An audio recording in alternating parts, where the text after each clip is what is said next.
भेट घेतलेली आहे, नेमकं काय मागणी होती आणि काय तुमच्या चर्चेअंती ठरलं? काय आहे की आदर्शचं जे घोटाळा आहे ते आपल्याला माहीत आहे. मागच्या 2 वर्षापासून सातत्याने आम्ही त्याच्या बाबतीत आंदोलन करत आहे आणि सर्वांचं सहकार्य असल्यामुळे कमीत कमी किती हजार लोकांना पैसे मिळालेले आहे? 28,500 लोकांना त्यांचे पैसे परत मिळालेले आहे. मला असं वाटतं की राज्यामध्ये एकमेव अशी पतसंस्था असेल की ज्याच्या पैसे बुडाल्यानंतर ते ठेवीदारांना परत मिळालेले आहे. आता शिल्लक जे 7,000 लोक राहिलेले आहे ते 50,000पेक्षा जास्त त्यांचं हे आहे ठेवी होती आणि ते 7,000 लोक आहे. आता आम्ही DDR साहेबांना हे विनंती केलेली आहे, जे पैसा तुम्हाला आता मिळणार आहे ते सरसकट हे बघू नका की कोणाचे 50,000 आहे, 5 लाख आहे किंवा 10 लाख रुपये आहे. सरसकट त्याचं वाटप करा. म्हणजे द्यायचं असेल 10,000 रुपये तर सगळ्यांना 10,000 रुपये द्या, असा एक निर्णय घेण्यात आलेला आहे. काही जे प्रॉपर्टीज आहे ज्याचा लिलाव त्या काढलेले आहे ते विकत नाही. का विकत नाही आहे? कारण त्यांचा नियम असा आहे की लिलावमध्ये भाग घेतल्यानंतर समजे ते तुम्हाला ते प्रॉपर्टी मिळाली तर 1 महिन्याच्या आत तुम्हाला सगळं पैसे भरावं लागतं. आता करमाळमध्ये जिनिंग मिल आहे, खूप मोठी मिल आहे, 2 एकरचं जवळ जागा आहे, मशिनरी आहे, सगळं आहे. पण त्याच्या लिलावामध्ये समजा 8 कोटी 10 कोटी रुपयेमध्ये 1 महिन्यामध्ये कोणते पैसे देणार इतके पैसे? तर आम्ही त्यांना सांगितलेले आहे की काहीतरी वेळ वाढवून द्या त्यांना आणि बँकेतून त्यांना कर्ज मिळत आहे का त्याच्यासाठीही बघा. आणि जे शिल्लक राहिलेली प्रॉपर्टीज आहे त्याचा लवकरात लवकर लिलाव करून या लोकांना पैसे परत कशा मिळतील याच्या बाबतीत निर्णय घ्या.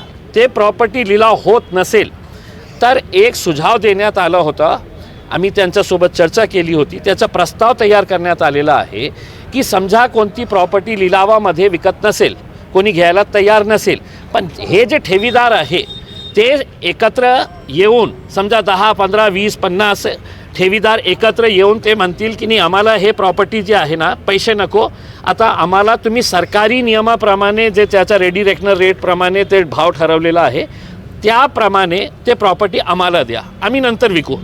तर कमीत कमी त्यांना हे आश्वासन राहील की बाबा आपला पैसा गेला नाही, आता प्रॉपर्टी आपल्याकडे आलेली आहे. तर अशा प्रकारचा प्रस्ताव त्यांनी सरकारकडे पाठवलेला आहे. आता याचा निर्णय घेण्याचा अधिकार सहकार मंत्र्यांचा आहे. सहकार मंत्रींना आम्ही विनंती करणार आहे की अधिवेशन संपल्यानंतर आम्ही मुंबईला एक मीटिंग त्यांनी बोलावे आणि आदर्श ठेवीदारांच्या बाबतीत त्यांनी हे निर्णय घ्यावा ज्याच्यामुळे हे लोकांचे पैसे परत मिळतील लवकरात लवकर. आदर्श ठेवीदारांचा जो घोटाळा आहे त्यामधले काही आरोपी हे शिवसेनेमध्ये गेल्याची माहिती आहे तुमच्याकडे का? म्हणजे याच्यापेक्षा काय दुर्दैव असणार आहे की 2 असे महिला जे डायरेक्टर्स होते, जे आदर्शचे जे संचालक मंडळावर होते, ते त्यांना आमचे आदर्शवादी पार्टी जी आहे शिवसेना एकनाथ शिंदे साहेबांचे आदर्शवादी पालकमंत्री संजय शिरसाट साहेबांनी असा हात जोडून त्यांना आपल्या पक्षामध्ये प्रवेश दिलेला आहे. त्याचे फोटोज आलेले आहे. त्याच्या FIRमध्ये एक महिला जे आहे 10 नंबरवर ती FIRमध्ये तिचं नाव आहे की हे गोरगरीब लोकांचे पैसे खाणारे. आता मला हे प्रश्न संजय शिरसाट साहेबांना विचारायचा आहे की हे गोरगरीब लोकांचे पैसे खाणारे लोकांना तुम्ही हात जोडून आपली स्वतःची आरती करून घेऊन त्या महिलांना तुम्ही आपल्या पार्टीमध्ये प्रवेश घेतलेला आहे. मागच्या 2 वर्षामध्ये तुम्ही एक फोटो दाखवा की त्यांच्यासोबत तुम्ही उभे राहून त्यांच्या समोर असा हात जोडून उभे आहे, हे माफी मागायला की आमच्या सरकारमध्ये हे झालेलं आहे. तर हे दुर्दैवी गोष्ट आहे की जे आरोपी आहे आदर्शचे त्या आरोपींना तुम्ही आपल्या वॉशिंगमध्ये टाकलेले आहे आणि वॉशिंगमध्ये मशीनमध्ये टाकून त्यांना स्वच्छ करून त्यांना स्वागत केलेलं आहे. हे लोकांना ते काय उत्तर देतील मला माहीत नाही आहे. अशा लोकांना सत्तेचं संरक्षण मिळतंय का? मी सुरुवातीपासून हे बोललो होतो की हे अंबादास मानकापे जे आहे त्याला राजनैतिक संरक्षण मिळालेलं होतं. कुणाकडून मिळालेलं होतं? तर हेच भारतीय जनता पार्टी, हेच शिवसेनेकडून मिळालेलं होतं. इकडचे स्थानिक नेते त्यांच्या पाठीशी होते, म्हणून हे गोरगरीब लोकांच्या पैसे खाऊन मस्त राहत होता. त्याला माहीत होतं की माझा कोणीही काही वाकडा करू शकत नाही. पण आम्ही त्याला जेलमध्ये पाठवले, त्याचा पूर्ण परिवार जेलमध्ये आहे. आता ते जेलमध्ये बाहेर आला की पुन्हा ते त्यांच्याचकडे गेलेले आहे. याचा अर्थ काय होतो की आम्ही तुम्हाला पहिलेही संरक्षण दिलं होतं, आता तुम्ही बाहेर आलेले आहे या आमच्या पक्षात.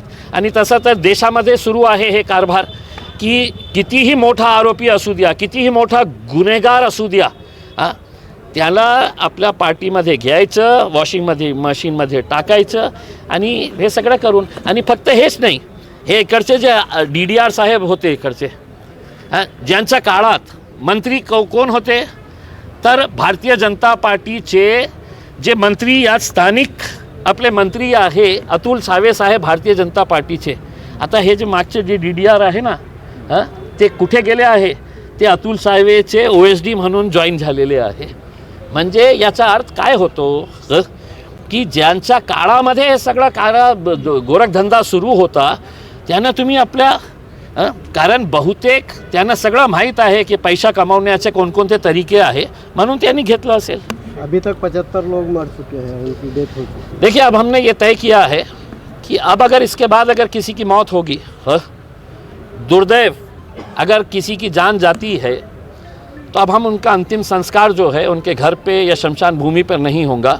यहाँ के जिला अधिकारी के घर के सामने लेकर जाके उस शख्स का, उस महिला का अंतिम संस्कार किया जाएगा. और ये हम सबको बता दे रहे हैं, चाहे फिर वो कन्नड़, गंगापुर, वैजापुर, फुलंबरी, सिल्लोड़ कहीं का भी ठेकेदार हो, अगर उसकी दुर्दैवी अगर मौत होती है, क्योंकि इनको इतनी मस्ती है कि जो मंत्रियाँ हवाई जहाज़ों में घूम के है तो मौज मस्ती कर रहे हैं, उनको ये गरीब लोगों के बारे में कोई फ़िक्र नहीं है. तो हमने ये फ़ैसला लिया है कि अब उनकी देखिएगा कि हमारी भी उम्मीद है कि किसी की जान ना जाए, लेकिन अगर किसी की जान जाती है तो उसका अंतिम संस्कार जो है वो जिला अधिकारी के घर के सामने किया जाएगा. सर, वंदे मातरम के 150 साल पूरे होने पर केंद्र सरकार जो है उसे एक सांस्कृतिक पर्व की तरह मना रही है. आपका क्या दृष्टिकोण है, आपका क्या नज़रिया है? केंद्र सरकार से मेरा अनुरोध ये है कि ये गौर गरीब की तरफ देखिएगा करके, जिनके पैसे डूब गए हैं उनके बारे में बात करें तो ज़्यादा बेहतर होगा. नया कानून कैसा बनाया जा सकता है उसके बारे में बात करें तो ज़्यादा बेहतर होगा. दरअसल यही है कि जब हम मुद्दे की बात कर रहे हैं कि ये गरीबों को इंसाफ दिलाओ, तो आप कह रहे हैं कि साहब वंदे मातरम का मुद्दा बहुत अहम है करके. उसमें ये सरकार की नीतियाँ होती है कि जब अहम मुद्दों को भटकाया जाए तो ऐसे ही मुद्दों को सामने रखा जाता है. देश के अंदर चर्चा ये नहीं हो रही है कि आदर्श के अंदर 75 लोगों ने अपनी जान गंवाए है, ज़िंदगी भर की पूंजी थी, उनकी मेहनत की कमाई थी. और दुर्दैव यही है कि मीडिया को भी इंटरेस्ट जो है वो आदर्श के मरने वालों का नहीं है, आदर्श के लोगों का पैसा कितना डूबा हुआ है और मंत्री लोग कैसे मज़े कर रहे हैं इसके बारे में नहीं है. उनको वही काम है जो सरकार है तो लाके पेश कर रही है. मैं आदरणीय प्रधानमंत्री और जो सहकार मंत्री है देश के, भारतीय जनता पार्टी के अमित शाह साहब से अनुरोध करूंगा कि ऐसे हर रोज़ है तो कोई ना कोई संस्था डूबती है, लाखों लोगों का ज़िंदगी भर का पैसा डूब जाता है, लेकिन उनके ऊपर कोई कार्रवाई नहीं होती है. सिर्फ आदर्श के अंदर इसलिए हुई कि हमने एकजुट होकर ये लड़ाई को हमने यहाँ तक लेकर आए. सर, जो इस मुल्क की आज़ादी का नारा था आज वो नफरत का नारा बन गया है. अब कहा जा रहा है इस मुल्क में नहीं, नफरत करने वाले, देखिए साहब, नफरत करने वाले 1% 2% होंगे. उसमें हमारे देश की खूबसूरती ये है साहब कि आदर्श के अंदर जितने भी लोग हैं, मैंने कभी किसी से ये नहीं पूछा हूँ कि इनकी जात क्या है, इनका धर्म क्या है, इनका मज़हब क्या है करके. ये सब गौर गरीब लोग हैं इसके अंदर, जिनको अपनी दुकानें चलाने का है जात के नाम पे, धर्म के नाम के ऊपर, वो उनको करने दीजिएगा, हमें कोई फ़र्क नहीं पड़ता है. चलिए.